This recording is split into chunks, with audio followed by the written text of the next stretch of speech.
رب العالمين وبه نستعين على أمور الدنيا والدين والصلاة والسلام على المبعوث رحمة للعالمين نبينا محمد وعلى آله وصحابته والتابعين ومن تبعهم بإحسان إلى يوم الدين يا أيها الذين آمنوا اتقوا الله حق تقاته ولا تموتن إلا وأنتم مسلمون يا أيها الناس اتقوا ربكم الذي خلقكم من نفس واحدة وخلق منها زوجها وبث منهما رجالا كثيرا ونساء واتقوا الله الذي تساءلون به والأرحام إن الله كان عليكم رقيبا يا أيها الذين آمنوا اتقوا الله وقولوا قولا سديدا يصلح لكم أعمالكم ويغفر لكم ذنوبكم ومن يطع الله ورسوله فقد فاز فوزا عظيما أما بعد. Bapak Ibu sekalian, jamaah salat maghrib rahimana wa rahimakumullah. Malam hari ini insyaallah kita akan melanjutkan pembahasan tentang kitab zakat dan kita akan membahas 3 hadis insyaallah. Seperti yang ana sampaikan judulnya, tidak semua harta kita dizakati. Nanti kita akan bahas 3 hadis yang berhubungan dengan kita tidak diwajibkan membayar zakat pada harta yang memang punya kita, tapi kita pakai dan memang dalam syariat tidak diwajibkan untuk dikeluarkan zakatnya. Wallahu alam, mulai pekan depan ana ingin kita semakin dekat dengan Ramadan ya. Mudah-mudahan Allah Azza wa Jalla menjaga keistiqomahan kita, tambah semangat. Kemudian ketika datang pas Ramadannya Allah panjangkan umur kita dalam ketaatan. Ya, kita dulu pernah membahas pada kitab Umdatul Ahkam hadis-hadis tentang puasa dan urutannya setelah zakat ini sebenarnya. Tetapi waktu yang tersisa untuk sampai Ramadan kira-kira sekitar 7 pekan dari besok yang sekarang tidak dihitung. Kemudian tanggal 19 Januari kita libur STDI. Jadi kemungkinan kita juga libur pengajiannya karena memang ada agenda di kampus. Kemudian yang kedua, kemungkinan yang pas menjelang Ramadannya tanggal 16, Anda lihat di tanggalan 16 Februari itu sudah menjelang. Jadi kemungkinan Ramadan, awal Ramadan insya Allah bisa dipastikan tanggal 1. Ya, tanggal 1 Ramadan. Ya. Nah, kalau tanggalan kalender kita, nah itu yang ada kemungkinan ya. Kemungkinan tanggal 17 atau 18. Nah, Seninnya itu tanggal 16. Kemungkinan juga ana tidak ngisi di situ. Jadi ada tersisa sekitar 5 pekan dan dulu waktu ana ngisi di STDI kita kejar memang hadis-hadis tentang puasa itu ada Lailatul Qadar, melihat hilal, puasa dan anjuran sahur. Kemudian ada juga tentang i'tikaf dan seterusnya. Dan memang hadisnya agak panjang. Saya ingat waktu itu kita sempat membahas dalam satu pengajian sampai 5 atau 6 hadis. Nah, jadi wallahu alam, waktu yang tersisa ini insyaallah mulai pekan depan biiznillah kita usahakan untuk mulai membahas tentang puasa dan kitabuz zakah kita pending sampai setelah itu biiznillah insyaallah taala. Baik, kita kemarin sampaikan bahwa orang tidak wajib membayar zakat kecuali kalau sampai nisab dan nisabnya sampai 1 tahun. 1 tahun itu dikatakan haul. Ya, bukan memperingati orang mati haul itu, tetapi haul itu artinya 1 tahun. Dan memang dalam hadis disebutkan nisab plus haul itu syarat wajibnya zakat. Kalau ada orang mengatakan, alhamdulillah saya gajinya sudah seperti nisab, masya Allah banget ini kayak gaji orang kayak gini. Nah, kemarin kita sebutkan nisab zakat itu 85 gram emas. Berarti kalau ada orang punya gaji per bulan seperti 85 gram emas misalkan, memang dia sampai nisab tetapi belum sampai 1 tahun. Kalau perkara dia mau sedekah tiap bulan urusan dia, tetapi mewajibkan zakat orang yang punya gaji segitu tiap bulan ini butuh dalil. Begitu. Dalam hadis yang sahih diriwayatkan oleh Abu Dawud, Ali radhiyallahu anhu mengatakan, idza kanat laka mi'ata dirham, kalau kamu punya 200 dirham, ya, wa hala 'alaiha al-haul, dan sudah sampai 1 tahun, fa fiha khamsatu darahim, maka kewajiban bayar zakatnya 5 dirham. Wala 'alaika syai'un, disebutkan dalam hadis walaisa 'alaika syai'un, kamu tidak punya kewajiban mengeluarkan zakat, maksudnya emas, hatta yakuna indaka 20 dinaran, sampai kamu punya uang 20 dinar. Fa idza kanat indaka 20 dinaran, kalau kamu punya 20 dinar, ya, wa hala 'alaiha al-haul, dan sudah sampai 1 tahun, fa fiha nisfu dinar, baru engkau kewajiban menunaikan zakatnya setengah dinar. Kita kemarin sebutkan 1 dinar itu setara dengan 4/4 gram emas. Maka kita sebutkan kemarin para ulama mengatakan nisabnya orang zakat, wajib dia mengeluarkan uang zakat itu kalau kekayaannya sudah 85 gram emas, yang itu dikatakan dia orang kaya. Nah, jadi ada 2 nisab. Yang satu pakai perak. Yang satu pakai perak 200 dirham. 200 dirham itu kalau digramkan menjadi 595 gram perak. Saya tadi cari-cari itu kalau digramkan 1 gramnya itu kira-kira sekitar 95.000. Murah sekali. Jadi orang kalau punya uang dengan ukuran takaran 595 gram perak, dia wajib zakat. Berapa kira-kira harganya? Harganya cuman 56 juta. Kira-kira 56 juta. Itu nisab. 595 gram perak itu kira-kira sekitar 56 juta saja. Nah, 56 juta itu lebih gampang untuk dikejar. Untuk orang yang nabung, misalkan mau beli mobil bekas yang tua sekali. Nah, itu cukup 50 juta, kan ada itu mobil yang 50 juta. Nah, dia sambil nabung, ternyata tabungannya sampai 60 untuk spare, ya renov apa segala macam, 60 juta. Di tahun itu dia belum beli mobil. Jadi rencananya tahun ini dia beli mobil. Nah, harganya 56 juta. Dia sudah simpan 60 juta. Mau beli nggak jadi. Ya karena mungkin ada apa segala macam, atau memang belum dapat mobilnya. Mobil yang kemarin diincar sudah laku. Akhirnya nunggu mobil yang hampir sama dengan harga itu tahun depan. Nah, ini yang tahun depan ini kan sudah nunggak ini, ya nunggak 60 juta. Menurut hitungan perak sudah nisab dan sudah haul.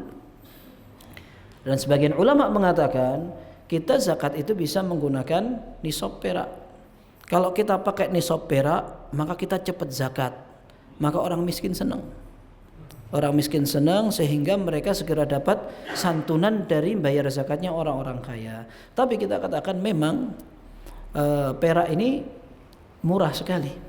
Sehingga kalau orang beli, dia akan jatuh harganya, kemudian itu nisabnya. Orang kan nggak semuanya kaya. Kalau 50 juta untuk persiapan renov rumah juga segitu kan.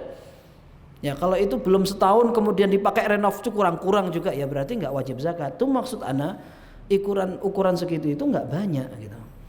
Nah, padahal zakat itu kan diambil dari orang kaya. Kalau kita pakai nisab emas, masya Allah banget memang. 85 gram emas itu kalau diuangkan itu sampai 220-an juta sekarang.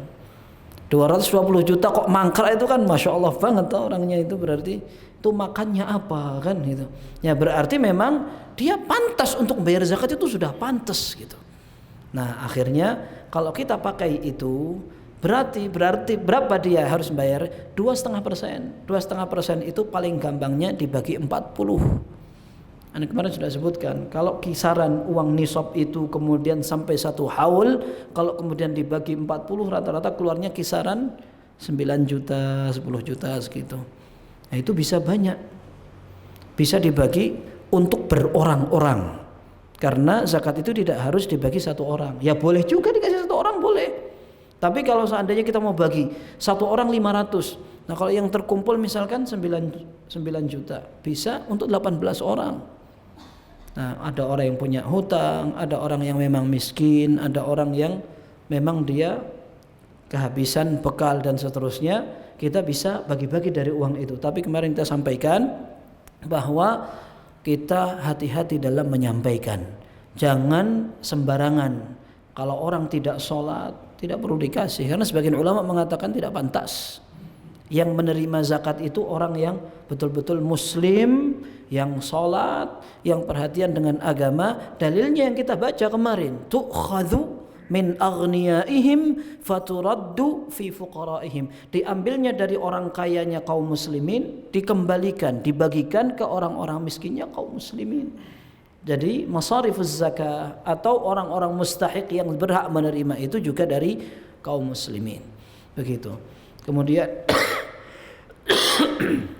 kita sekarang membahas yang sering ditanyakan orang, ya. Kalau seandainya tapi itu hadis yang kedua. Sekarang kita akan membahas tentang nisab beberapa zakat. Ada 3 nisab yang disebutkan dalam hadis yang satu ini. Hadis Abu Sa'id Al-Khudri radhiyallahu an. Qala Rasulullah sallallahu alaihi wasallam, Rasul sallallahu alaihi wasallam bersabda, "Laisa fi maduna khamsi awaqin sadaqah." Orang yang punya kurang dari 5 awaq, maka dia tidak wajib untuk bayar sedekah. Awaq itu jamaknya kumpulan dari uqiyah. Ya, 1 uqiyah sama dengan 40 dirham. Berarti kalau 5 awaq itu 200 dirham. Berarti ini adalah ukuran nisab perak. Orang tidak wajib bayar zakat kalau uangnya lebih sedikit dari 200 dirham. Atau orang punya 250 dirham, ditunggu setahun, pas bulan ke-11 kepake untuk ngobati atau untuk nafkah, untuk makan keluarga, habis, ya sudah nggak wajib zakat. Jadi zakat itu harus menggabungkan antara 2 syarat. Yang pertama adalah nisab sesuai dengan batas minimal. Yang kedua harus bertahan selama setahun.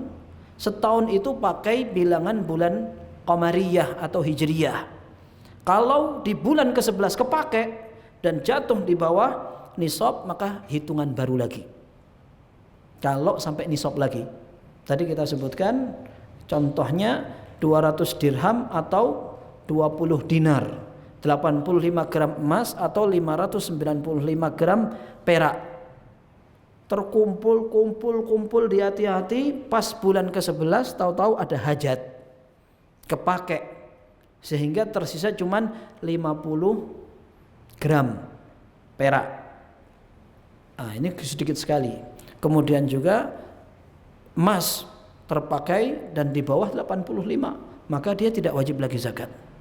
Memang tidak boleh seorang akal-akalan, ahsan kita renov sebelum 1 tahun biar nggak wajib zakat. Nah, orang kalau akal-akalan bisa aja. Maka di dalam hitungan zakat, orang tidak boleh memang akal-akalan. Nanti akan ada hitungannya. Orang kalau punya kambing, kemudian dia miliki sendiri, nanti per 40 dia wajib mengeluarkan 1 kambing.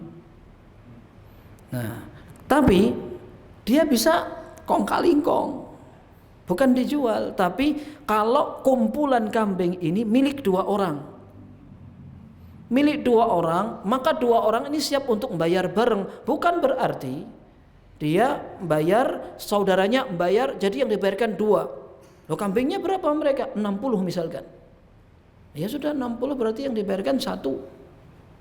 80. Berarti yang dibayarkan 2, karena masing-masing dari 40 ekor 1. Nah, nanti misalkan lewat dari 100 afwan. 100, maka nanti ada kelipatannya. Tadi 40 kelipatan, ini ada 100 kelipatan. Pas kalau dibayarkan di kelipatan yang sama antara 100 dan 40. Nah, hitungannya beda kalau sendiri-sendiri dan berdua. Mana yang lebih sedikit? Yang lebih sedikit kalau kita bareng. Sudah kita bareng aja. Nah, ini akal-akalan namanya. Ini sama juga dengan orang misalkan dia biar tidak membayar zakat, uangnya dipakai aja. Untuk apa? Untuk beli mobil, untuk beli rumah, untuk renov apa. Biar enggak bayar zakat. Ya subhanallah, ini dosanya kalau dia memang menghindari zakat gitu. Tapi kalau memang kepake beneran, ya tidak apa-apa. Karena zakat itu tujuannya untuk membantu kaum muslimin. Maka orang kaya dimotivasi agar mereka bisa membantu. Kok mau dimotivasi tapi diperas? Tidak mungkin. Kita kemarin sudah bahas itu. Zakat itu tidak boleh untuk memeras kaum muslimin. Begitu. Baik, jadi penggalan pertama dari hadis ini, orang yang memiliki dirham kurang dari 200 maka dia tidak wajib untuk bayar zakat. Wala fi maduna khamsi daudin sadaqah. Ini zakat binatang ternak. Orang kalau tidak lebih ontanya dari 5 zaud. Zaud itu berapa? Zaud itu ada yang mengatakan kisaran 2 sampai 9. Ada yang mengatakan 3 sampai 10. Kalau 5 zaud berarti 5 kali 10, 50 misalkan. Orang kalau seandainya tidak punya onta banyak, ontanya sedikit, ya enggak wajib untuk zakat. Kalau ontanya sudah sampai bilangan yang tadi 5 zaud itu kalau seandainya zaud tidak disebutkan di sini, zaud itu artinya 2 sampai 9. Berarti anggap aja dia 9. 9 kali 5 berarti 45. Orang kalau ontanya masih kurang dari 45 berarti dia tidak wajib zakat. Jadi tidak usah bingung gitu. Orang yang memang di dalam syariat diwajibkan benar untuk bayar zakat itu orang sudah benar-benar kaya. Kalau di kampung ini banyak yang cerita ya.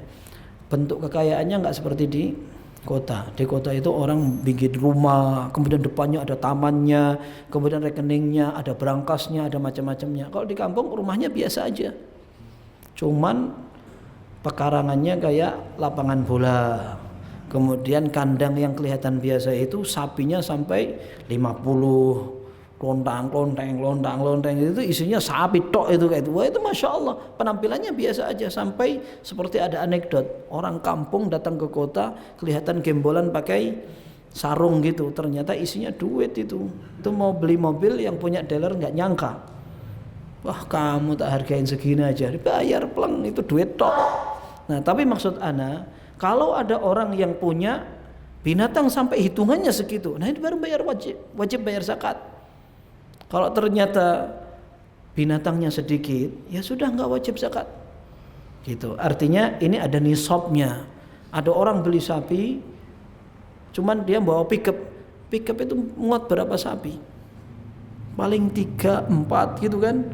Ayo mana zakatnya? Ya Allah, cuma 4 ekor disuruh bayar zakat. Ya. Kalau syukuran ya wajar lah gitu, enak memang. Tapi ini nggak wajib bayar zakat. Kalau cuman sapinya segitu, ya. Ini dikatakan unta itu kalau kurang dari 5 zaud maka enggak wajib untuk bayar zakat. Yang ketiga, wala fi maduna khamsati awsuqin sadaqah. Nah, orang yang punya tanaman. Orang yang punya tanaman-tanaman, entah itu buah-buahan atau biji-bijian. Nah, ini kalau tidak sesuai dengan takaran atau belum sampai nisabnya juga nggak wajib zakat. Berapa? Khamsah ausuk, 5 wasak. 1 wasak itu sama dengan 60 sa'. 1 sa' itu kisaran 2,4 kilo. Berarti dikali 60 terus dikali 5, itu nisabnya orang yang wajib bayar zakat. Nah, yang dizakati apa? Ini ada khilaf di antara ulama. Sebagian ulama mengatakan semua yang ditanam wajib dizakati. Ini pendapat Hanafiyah dan ini tidak dirojihkan. Semua yang ditanamnya apa? Ya pokoknya semua. Sayur-sayuran wajib dizakati. Ketika tak panen, begitu panen besar sekali, ya sudah dia wajib zakat. Ini menurut madhab Hanafiyah. Cuman ini menyelisihi jumhur, dan jumhur mengatakan tidak wajib. Yang dizakati itu hanya makanan pokok dan biji-bijian yang bisa disimpan. kayak padi, gandum, kismis. Nah, ini bisa disimpan semua. Korma itu bisa setahun. Bahkan korma muda itu bisa disimpan bahkan hitungan juga setahun, cuman di dalam freezer.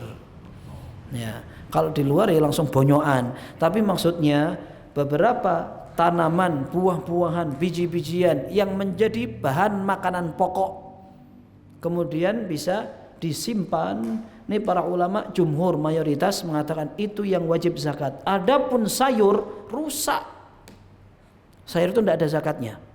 Orang punya tanaman di kebun, kebunmu apa? Kebun apa itu namanya kacang panjang dan kacang pendek. Ya. Nah itu kalau dia apa namanya tidak laku dijual, maka dia akan busuk. Dan para sahabat dulu mereka tidak zakati itu. Sehingga ketika ada di antara murid Imam Abu Hanifah, mereka kan mengatakan sayuran pun dizakati, kan gitu. Mereka datang ke Madinah, kata penduduk Madinah, itu loh kebun-kebunnya orang Ansor dari dulu sejak zaman Nabi SAW mereka bercocok tanam di situ, nggak ada yang bayar zakat di situ, nggak ada.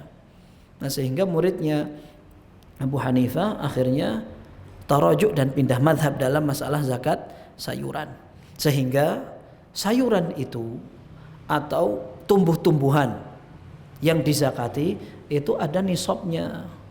Kalau sudah cukup nisab, yaitu tadi 5 wasak. 5 wasak itu berarti kisarannya 720 kilo. Kalau beras 720 kilo, Masya Allah, ya kan? Masya Allah banget, hampir 1 kintal. Sudah 7 kintal ya? Sudah 7 kintal. Hah? 7 kintal itu. Orang kalau sudah apa namanya punya panenan sampai 7 kintal lebih sedikit itu baru wajib bayar zakat. Kalau kurang dari situ ya enggak wajib. Kapan ditunaikannya? Begitu panen. Berapa ukurannya? Tergantung. Dia disiram pakai air hujan atau dia harus mengusahakan cari air sendiri. Kalau pakai hujan saja sudah aman, dia enggak capek, maka zakatnya 1/10 atau 10%. Tapi kalau seandainya dia harus nyari airnya sampai membayar orang, mobil, truk apa segala macam dan harus keluar modal lagi, maka zakatnya 5% aja. 5%. Jadi enggak banyak. Lah kalau sawahnya kena wereng, ya sudah enggak wajib zakat. Gagal panen, enggak wajib zakat. Atau biasanya, naudzubillah, biasanya orang itu punya berapa hektar yang dipanen cuma separuhnya saja. Yang dipanen separuhnya saja. Maka yang dikatakan ya sudah nanti yang panen itu dihitung berapa, sampai apa tidak nisabnya. Kalau seandainya sampai nisab berarti zakat, kalau seandainya tidak ya sudah tidak wajib. Begitu. Dan tidak banyak, kita katakan tidak banyak. Baik. Kalau tadi yang sayuran itu, ya, kalau yang sayuran itu kecuali kalau memang dia dijual. Ya, kalau dijual itu nanti masuk ke dalam zakat yang lain, namanya zakat perniagaan. Ada orang yang memang jualannya sayur, memang beda-beda bahan jualan, tapi namanya orang sukses itu jualan biting, kalau sukses miliaran, ya kan? Kelihatannya, oh itu juragan apa? Biting, namanya juragan, tetap Masya Allah. Ya, yang sekarang biting itu orang kan pakai untuk sate, tusuk gigi, untuk tusuk yang lain-lain kan. Nah, artinya namanya juga juragan. Biting nggak ada zakatnya, tapi begitu jadi jualan kemudian menghasilkan uang, nah itu di situ ada zakat yang lain. Sama dengan sayuran. Sayuran, orang jualan sayuran, ambil dari mana, di drop atau dia jualan dan jalan sekali duitnya. Nah, itu nanti ada hitungan zakat seperti emas dan perak. Emas dan perak itu 85 gram emas, artinya dia penghasilan dari jual belinya itu berapa, kemudian nanti dihitung selama 1 tahun. Ya, kita kayak membahas matematika kan. Matematika itu paling tidak enak karena angka tok. Ya. Coba angka tambah yang merah-merah, jadi ngitungnya itu semangat gitu loh. Ana itu pengen husnudzon sama antum, kita itu ngitung yang kayak gitu sekarang nggak tertarik. Kalau antum duitnya sampai 500 gram emas gitu nanti satu saat, antum biar ngerti gitu loh, biar ngerti cara membayar zakatnya. Karena banyak orang yang duitnya lebih dari situ tapi zakatnya nggak kebayar-bayar atau bingung mau ditaruh di mana gitu. Ada orang bingung makan, ada orang bingung naruh zakatnya dikasih ke siapa gitu. Insya Allah DKM Bah Muda siap-siap aja nyalurkan gitu. Baik, tapi maksud ana ini di dalam hadis disebutkan ada 3 nisab. Yang pertama adalah tadi nisab orang yang punya harta perak, dan perak ini juga sama sebenarnya memberikan isyarat yang emas juga. Ya, jadi orang kalau belum sampai nisab maka tidak wajib zakat. Kalaupun dia sudah nisab juga harus nunggu haul atau 1 tahun begitu. Kalau zakat profesi bagaimana? Zakat profesi alias dia wajib zakat setiap gajian. Ya, ini dalilnya apa? Wallahu alam. Ya. Kalau seandainya ada orang mau bersedekah silahkan saja. Akan tetapi kalau diwajibkan dengan keahliannya, akhirnya dia zakat pakai tukang karena dia ahli tukang gitu. Terus dia zakatnya pakai dandani AC-nya masjid. Ini sebagai bentuk zakat saya. Ini enggak ada keterangan seperti itu. Baik, kemudian yang kedua tadi kita sebutkan nisabnya binatang ternak. Dan kemarin kita sudah sebutkan Nabi Shallallahu Alaihi Wasallam berpesan kepada Muadz dan juga kepada para sahabat, nanti kalau jadi tukang kumpul zakat, biasanya yang zakat hewan ternak ini yang distorkan ke pemerintah di zaman dulu, dan para ulama bilang zakat binatang ternak itu yang distorkan. Kalau seandainya zakatnya berupa emas dan perak, sebagian ulama setelah zaman Nabi Shallallahu Alaihi Wasallam lebih memilih untuk membayar langsung ke orang-orang miskin. Kecuali kalau pemerintah mewajibkan. Tapi kalau tidak mewajibkan, maka banyak di antara ulama lebih memilih untuk bayar langsung ke orang miskin. Sah. Semuanya boleh, mau dikoordinir atau individu. Bayar sendiri-sendiri zakat, sah-sah aja. Seperti itu. Baik. Kita katakan kemarin pesannya dari Nabi Shallallahu Alaihi Wasallam, kalau jadi tukang untuk mengumpulkan zakat, maka tidak boleh dia memilih hewan-hewan yang istimewa, yang lebih disukai oleh pemiliknya, seperti ini kambing, sapi atau onta yang gemuk banget, dieman-eman oleh yang punya. Sapi misalkan, ini katanya sapi limosin itu, masya Allah, itu jaganya sampai menjelang lebaran kan dibanggakan banget, ya kan? Sampai diajak bicara itu. Ya, nggak ngerti bisa apa nggak tahu, maksudnya ada orang yang betul-betul ngeman-eman sekali binatangnya itu. Nah, tahu-tahu diambil, oh yang ini aja yang dibayarkan untuk zakat. Tidak boleh, kata Nabi SAW. Wa iyyaka wa karaima amwalihim. Hati-hati, jangan dipilih yang paling dieman-eman sama mereka. Zakat itu yang penting ukurannya berapa sudah diambil. Nggak usah milih yang paling bagus begitu. Dan tidak boleh zalim seperti itu. Kemudian yang terakhir adalah zakat untuk tanaman. Baik. Kemudian hadis yang kedua, hadis Abu Hurairah radhiyallahu an. Rasulullah sallallahu alaihi wasallam bersabda, "Laisa 'alal mar'il muslimi." Seorang muslim tidak wajib untuk menunaikan zakat. Apa saja? Fi 'abdihi. Pada budak yang dimiliki. Kalau dia punya budak, sekarang tidak ada perbudakan. Budak itu hanya ada di Malaysia katanya. Ya, itu pun artinya beda.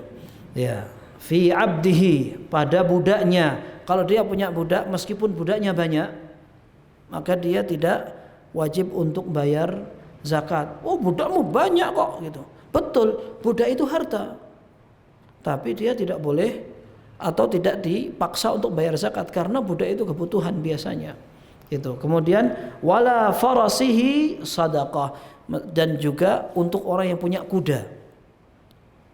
Kuda itu tunggangan untuk orang-orang zaman itu, kalau tidak untuk perang, untuk kebiasaan transport. Maka di sini disebutkan bahwa tunggangan atau budak tidak wajib untuk dibayar zakatnya. Para ulama mengatakan ainul khail. Ainul khail itu adalah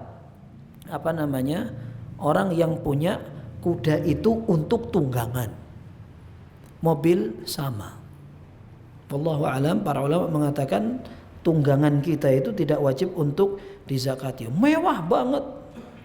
Sampai di negara kita ini mobil itu lambang kekayaan, ya kan. Kalau di Saudi itu lambang kebutuhan. Orang miskin melarat apa segala macam pakai mobil. Tapi bukan lambang kaya, karena di sana mobil itu kebutuhan. Bahkan mereka menilai aib, ada seorang perempuan dia naik motor, memang nggak ada motor, tapi kalau sampai naik, aib banget. Jadi rata-rata perempuan itu naik seperti itu, mobil. Laki-laki aja mau naik motor, aib. Syekh Albani rahimahullah, dulu kita diceritain syekh kita yang senior, sudah sepuh, Syekh Anis Tahir namanya. Beliau mengatakan Syekh Albani waktu ngajar di Jamiah Islamiyah, beliau sempat pengen naik motor karena di Yordania biasa orang naik motor. Tapi Syekh Abdul Muhsin Al-Abbad, ayah Syekh Abdul Razak bilang, jangan, antum ini dosen di sini naik motor kayak gini, orang-orang gimana gitu. Akhirnya sudah, kalau pakai mobil anak pakai gitu. Tapi maksudnya di Arab Saudi mobil itu kebutuhan, makanya toel ndak karuan pun mereka biasa. Mobil itu nggak ada yang halus di sana. Hampir semua mobil kacau beres-beres. Nah, maksud ana, orang punya mobil, dia tidak wajib untuk menzakati mobilnya. Kalaupun mobilnya nggak cuma satu, tapi catatannya dipakai semua. Berbeda dengan orang yang koleksi kapan butuh dijual, atau memang dia kerjaannya jual beli mobil. Nah, ini beda lagi. Seperti tadi para ulama mengatakan kuda itu tidak ada zakatnya. Tapi kalau dia jualan kuda, seperti dalam mazhab Hanafiyah misalkan, kalau sampai orang punya kuda betina dan jantan, wes ini rata-rata untuk anakan ini, untuk peranaan. Kalau udah peranaan tambah banyak, wah nanti kaya nih, wajib zakat. Tapi ini menyelisih jumhur. Jumhur ulama mengatakan kuda itu bagaimanapun juga tidak ada zakatnya, kecuali kalau memang dia jualan, itu urusan lain. Lah kalau dia punya peternakan untuk ternak aja, maka tidak ada wajib zakatnya. Gitu. Misalkan diminum susunya atau dimakan dagingnya. Ya, daging kuda apa hukumnya?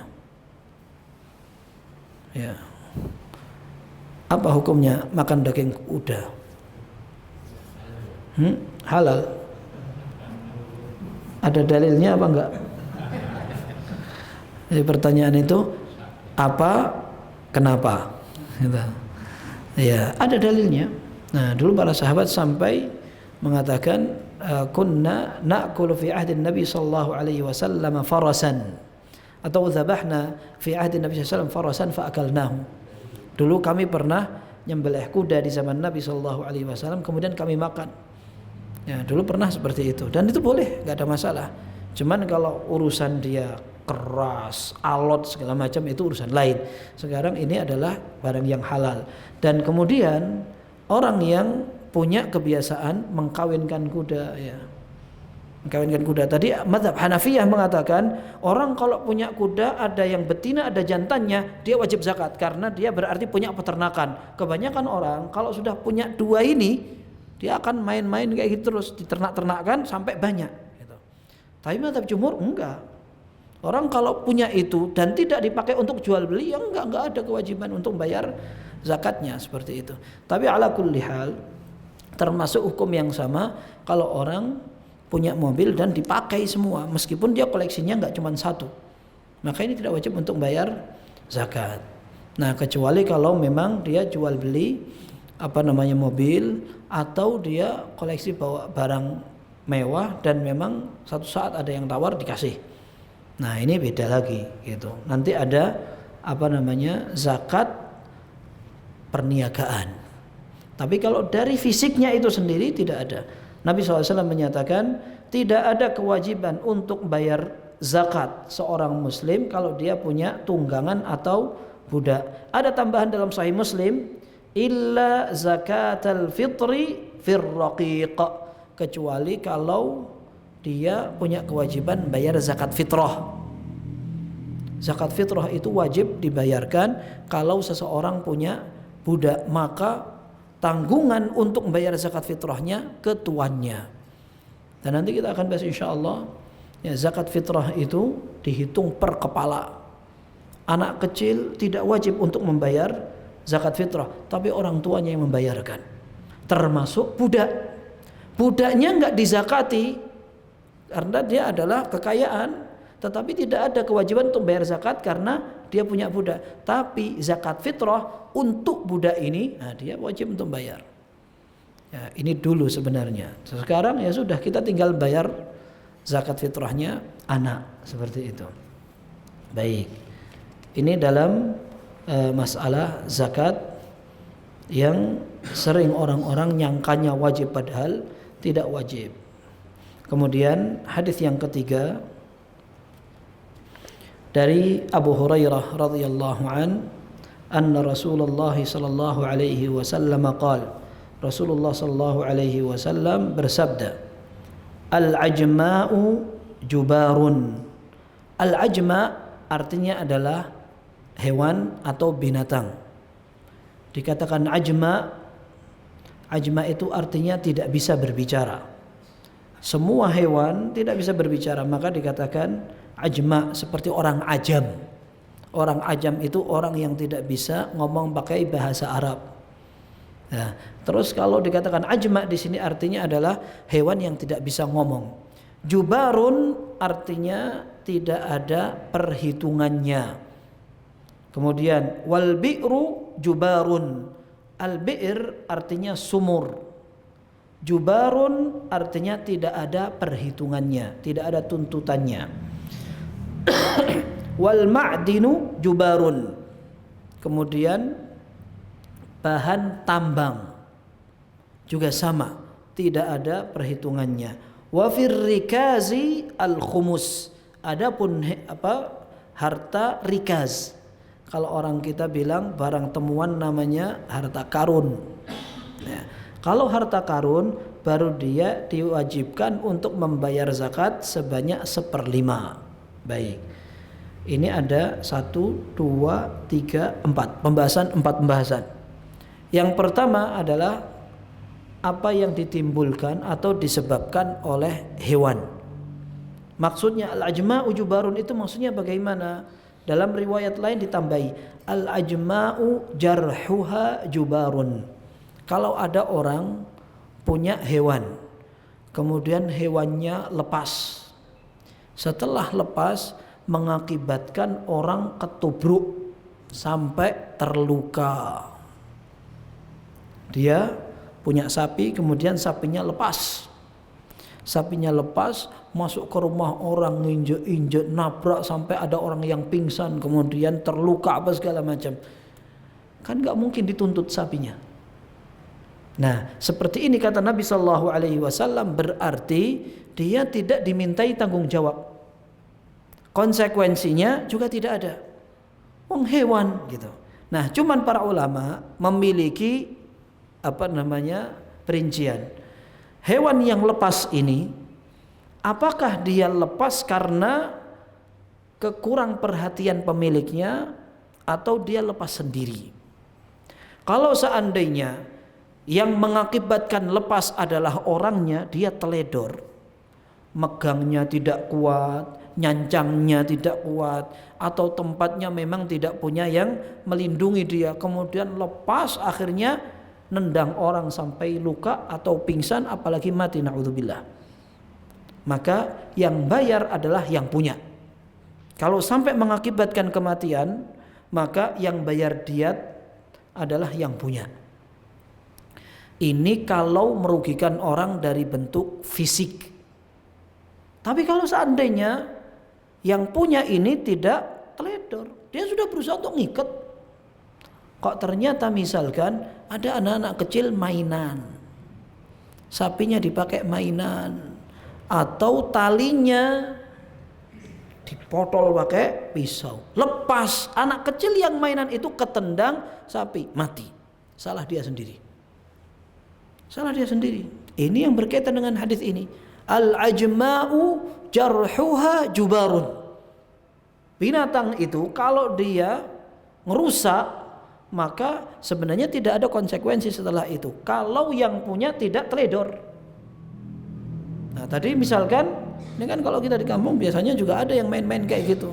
Jadi memang sengaja sudah dicencang, dipakai mainan, lepas. Nah seperti ini, maka yang bertanggung jawab bukan pemiliknya.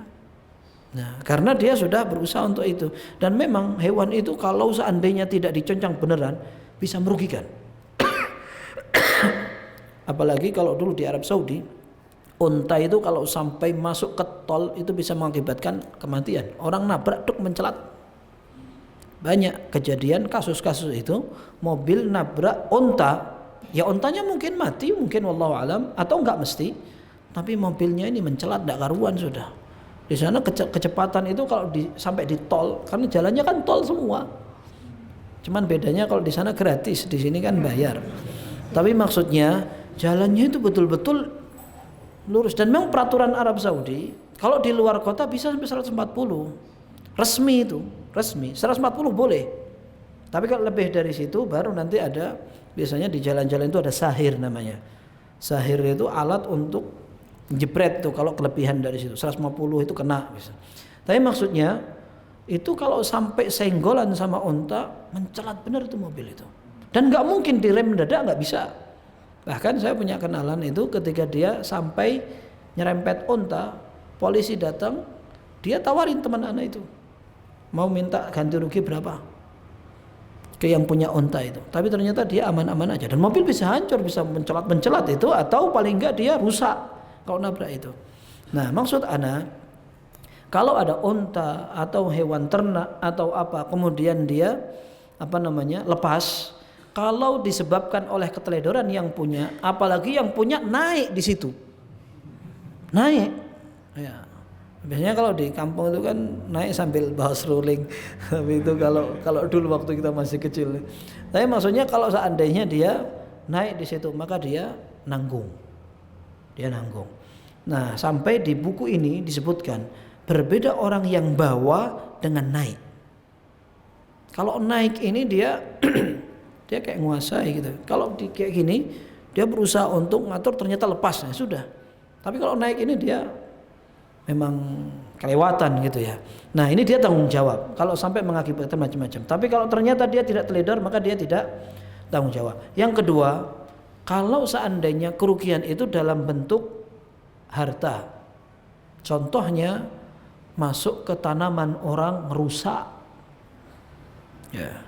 Dia masuk ke taman, bikin taman sudah mahal, dikasih lampu, rumputnya yang bayar, dipasang apa, atau masuk sapi, blek blek blek blek, ajur semua.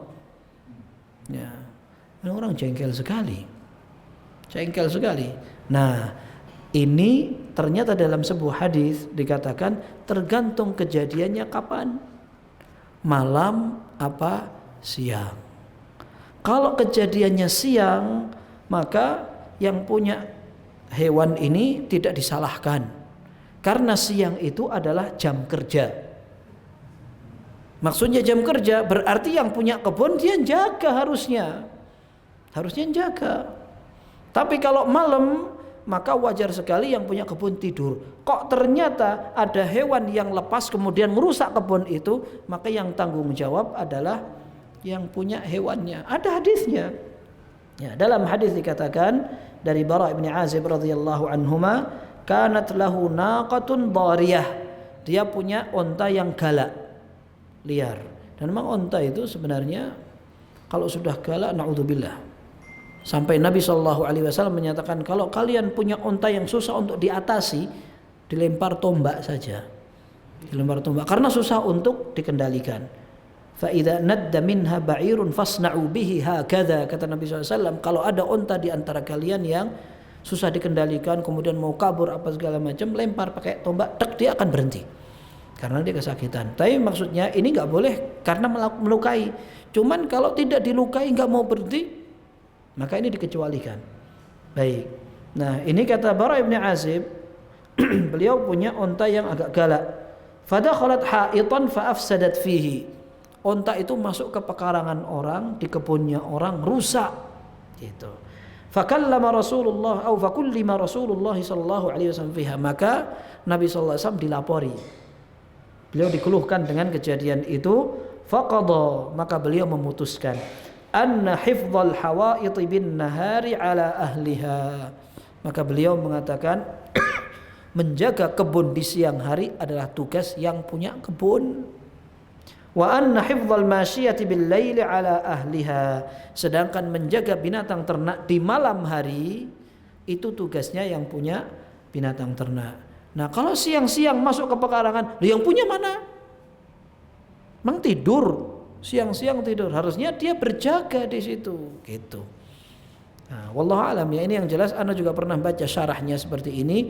Orang yang tetap siang hari atau malam hari, yang penting dia tidak menteledorkan binatangnya atau kebunnya. Seperti itu. Kalau ada yang teledor, maka dia yang paling bertanggung jawab. Sudah masuk waktu azan ya. Silakan azan dulu.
Baik.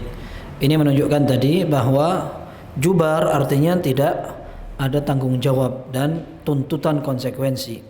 Nah, kemudian disebutkan dalam hadis tadi wa anna ala ahlil masyiyati ma asabat masyiyatuhum bil lail. Kalau hewan yang rusak tadi ternyata malam hari, maka yang punya nanggung. Dia yang wajib untuk membenarkan atau membayar biaya renovasi yang dirusak tadi. Baik. Ini penggalan pertama yang berkaitan dengan hewan yang tidak ngerti apa-apa, tapi kalau dia yang rusak maka perinciannya seperti itu tadi.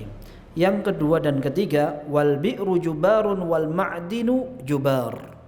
Sumur tidak ada tuntutannya. Kemudian termasuk orang yang nambang. Bagaimana maksudnya? Orang bikin sumur. Bikin sumurnya di tanah sendiri. Nyewa orang untuk gali. Sudah digali begitu, kemudian malam hari selesai kan? Orangnya pulang. Ada tetangga lewat pekarangan dia, nyemplung, bukan nyemplung tapi kecemplung, plung, mati. Maka dia tidak bertanggung jawab. Karena saya bikin sumur di tanah sendiri. Loh, kenapa dia lewat tanah saya? Kalau seandainya dia pamit ke saya terus saya bilang, hati-hati ada sumur. Nah, maka dia akan berhati-hati. Tapi dia lewat di tanah saya. Nah, beda kalau saya pasang sumur di tengah jalan. Kemudian ada orang kecemplung mati. Nah, itu saya tanggung jawab. Wong sumur di tanah saya. Dan saya nggak harus izin dan pengumuman. Saya pengumuman ke warga saya, woro-woro saya mau bikin sumur, kalian semua hati-hati. Urusannya apa?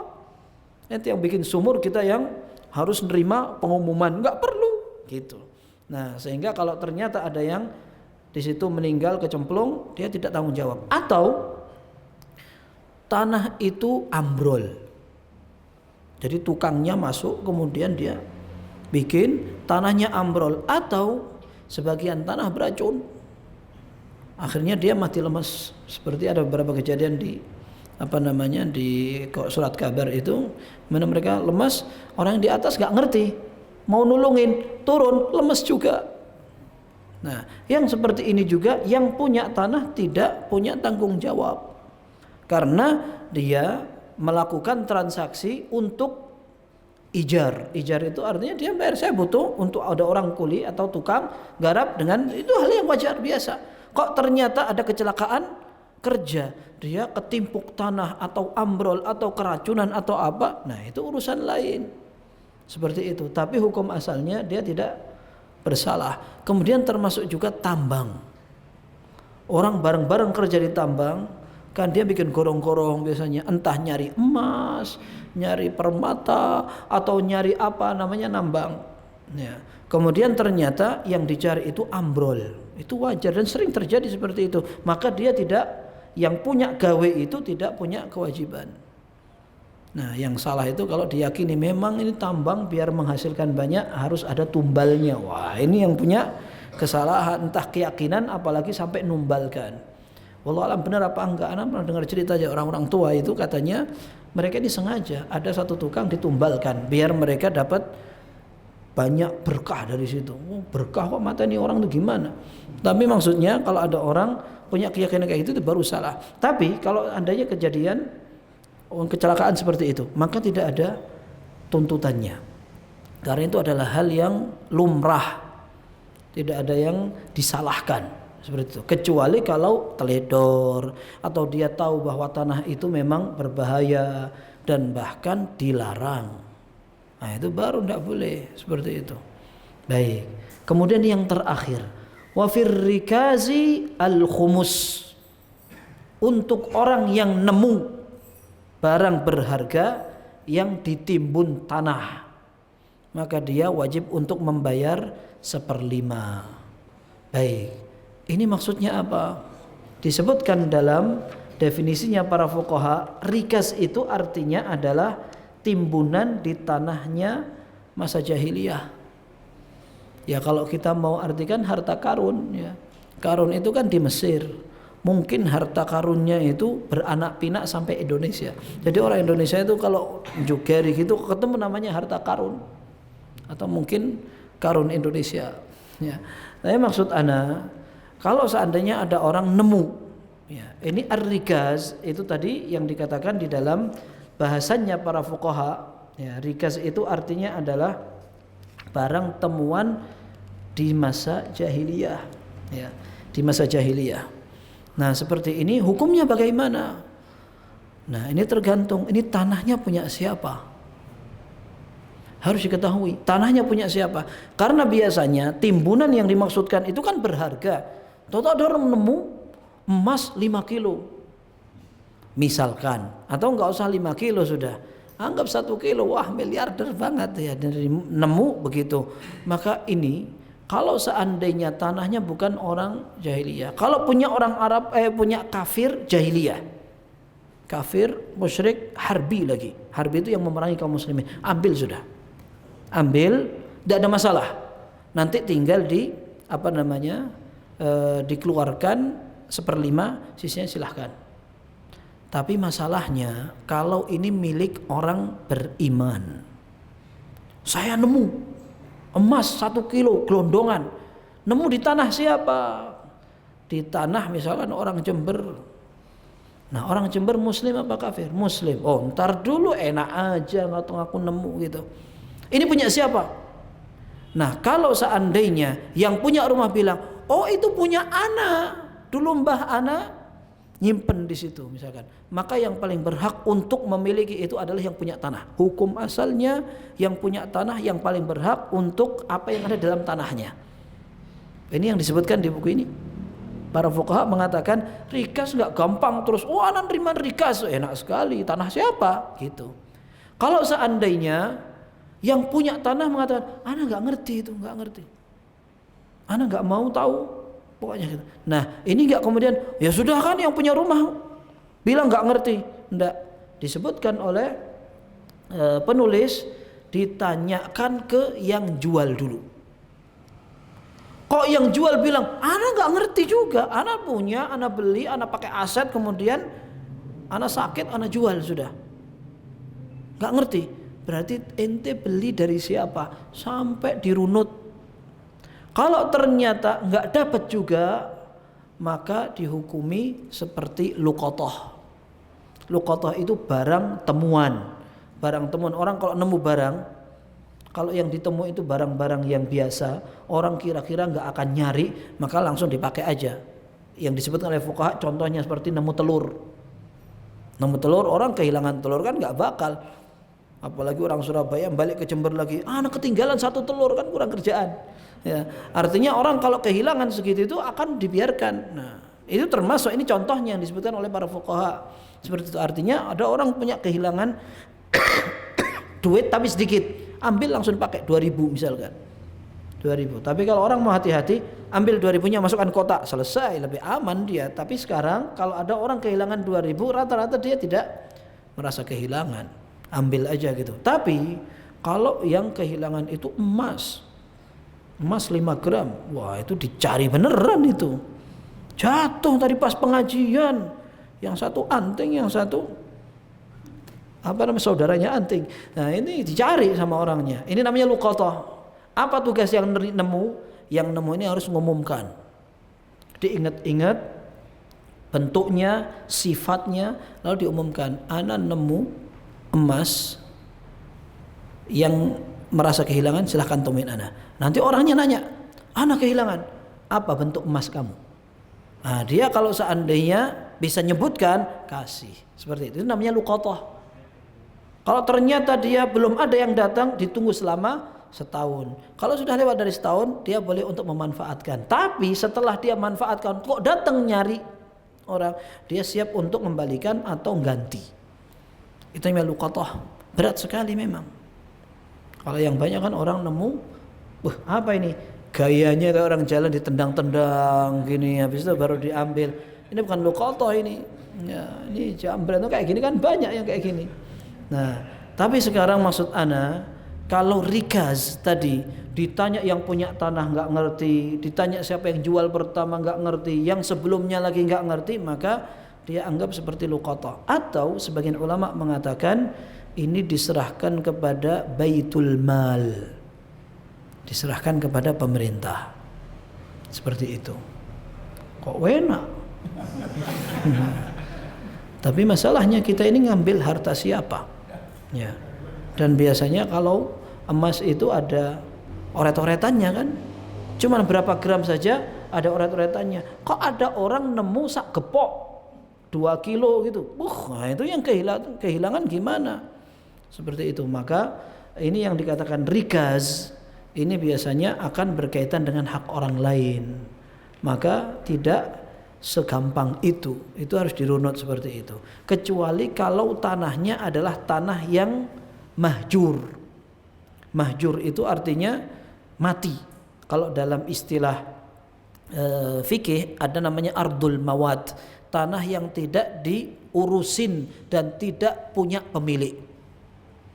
Ya, kalau dulu mungkin orang perjalanan dari negara mana, kemudian dia lewat padang pasir. Jelas padang pasir itu nggak ada yang mau tinggal di situ. Tanah siapa silahkan. Nah, orang pertama yang mau memakmurkan, dia bikin sumur, kemudian dia bikin rumah, kemudian dia hidupkan tanah itu. Nah, dia telah memiliki tanah itu. Itu dulu namanya ihyaul mawad, menghidupkan tanah tandus yang tidak dimiliki. Sekarang enggak. Padang pasirnya Arab Saudi itu punya pemerintah. Ya. Kalau ada orang tahu-tahu ala gaya-gaya katanya sebagian penduduk kita kayak gitu.